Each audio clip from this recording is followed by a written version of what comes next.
Hello, people. Welcome back to Go Sleep MMA. UFC 299 was this past weekend. It was one of the most entertaining cards I've ever seen, and I want to talk about it.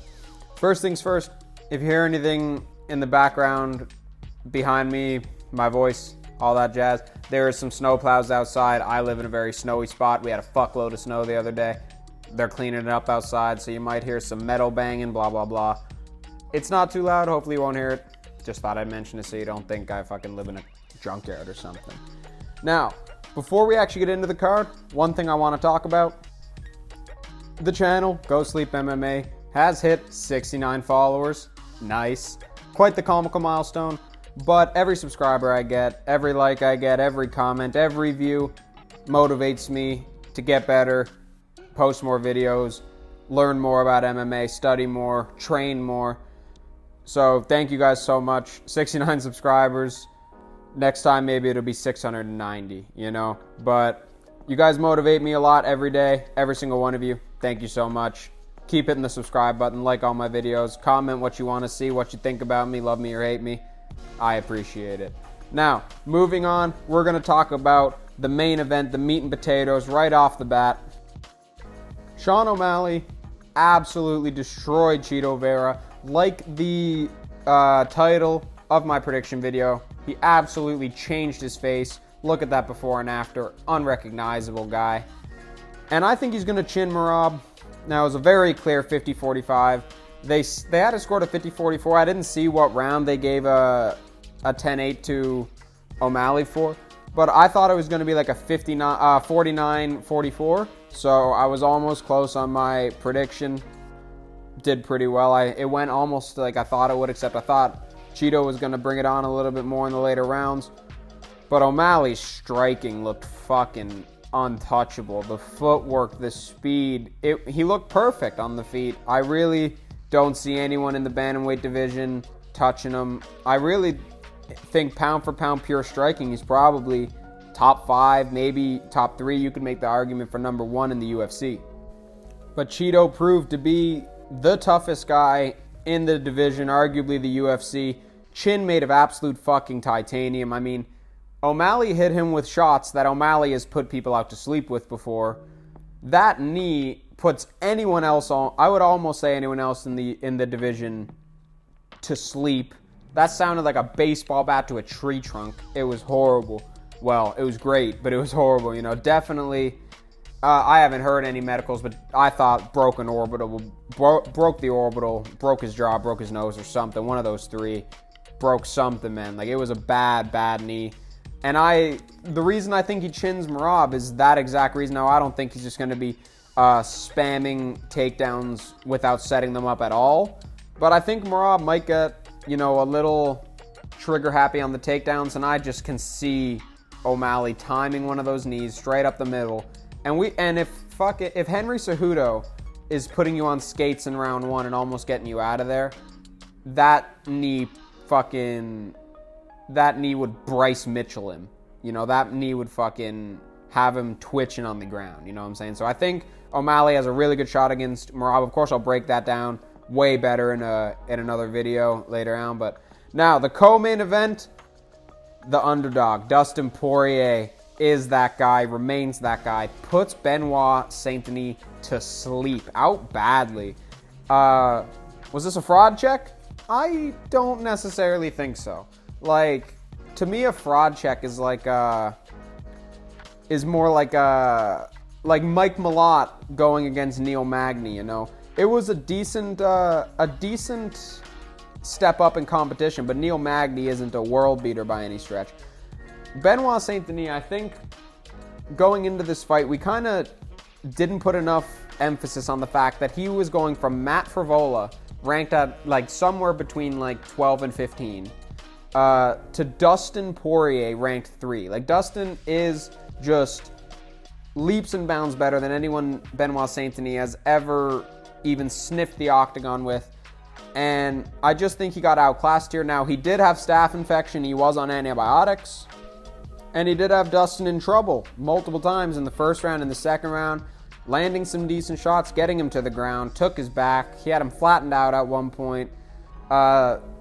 Dustin Poirier just spammed gillies. He basically got himself taken down a bunch of times, fucking throwing up guillotines. By the way, guys, pronounce it guillotine, not guillotine. I only say gilly if it's a gilly, not a guillotine. You know what I'm saying? Fucking pronounce the word right. It pisses me off, especially when I hear announcers say guillotine. But he was spamming guillotines. The first one and the last one kind of were pretty tight, but none of them were ever actually going to finish it. Benoit had some kind of fruitless efforts at some rear naked chokes. Nothing really was getting very tight. Dustin Poirier hits him with, I think it was a left straight followed by this right hook, I believe, that you see on the screen right now. Put him to sleep badly. Followed up with like a diving punch to the chin. Out, absolutely cold. And great performance from Dustin Poirier. Don't know who to match him up against. Fucking, I don't know, Gaethje rematch. Or fuck if I know, I don't care. Moving on to MVP versus Kevin Holland, the feature fight on the main card. Yeah, Kevin Holland looked like shit out there in this one, I'm not going to lie. He had one, maybe if I could put it into a percentage, 30% of the way close rear naked choke. That kind of scared me a tiny bit. But other than that, this fight was basically all MVP. The speed, fantastic. The footwork, being able to just dart in and out, the distance management, all looked fantastic from MVP, and I thought he was going to look slower because he's getting up there in age, waited to come to the UFC for a long time. But he looked pretty fresh out there, man, and I think he would be really good against the upper echelon of the division. I don't know once you get up into that actual top 5, top 3 area how well he fares, but put him against a Wonder Boy. I think he beats Wonder Boy right now. Put him against a Jeff Neal. I think he beats a Jeff Neal right now. You know, that would be great. Kevin Holland, I don't know. Figure something out, brother. You look like shit. Moving up or down on the card to Jack Della Maddalena, comes back from the jaws of defeat against Gilbert Burns. I had this scored 2018 going into the third. I thought Gilbert Burns, with the grappling, with a little bit of the striking mixed in, he was just, positionally beating Jack Della Maddalena for the first 2 rounds. I thought the first round was really close. The second round was really clearly Gilbert Burns, in my opinion. And the third round was Gilbert Burns up until it wasn't. Gilbert Burns on top.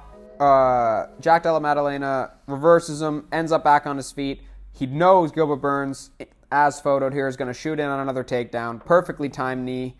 Puts him on skates. He falls down. Finishes it with some brutal ground and pound. I didn't rewatch it, but I think, if my memory serves me, a bit of a late stoppage. Calls out Shavkat. I love it. Give him Shavkat number 1 contenders fight while Bilal fights Leon. He gets the winner. Love it. Song Yadong versus Petr Yan. Petr Yan proved he was the better boxer. And I see a potential path to the title for Petr Yan. I mean, Petr Yan was simply better everywhere in this one.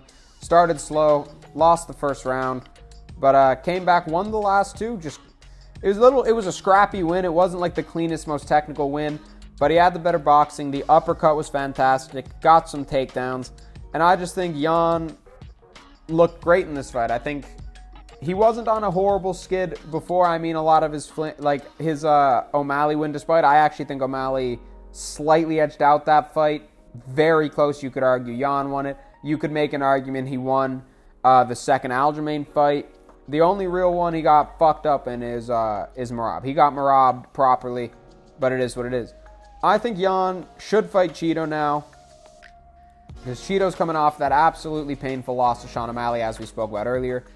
He should do that while Merab and or Corey Sandhagen go and fight for the belt. And he should, I think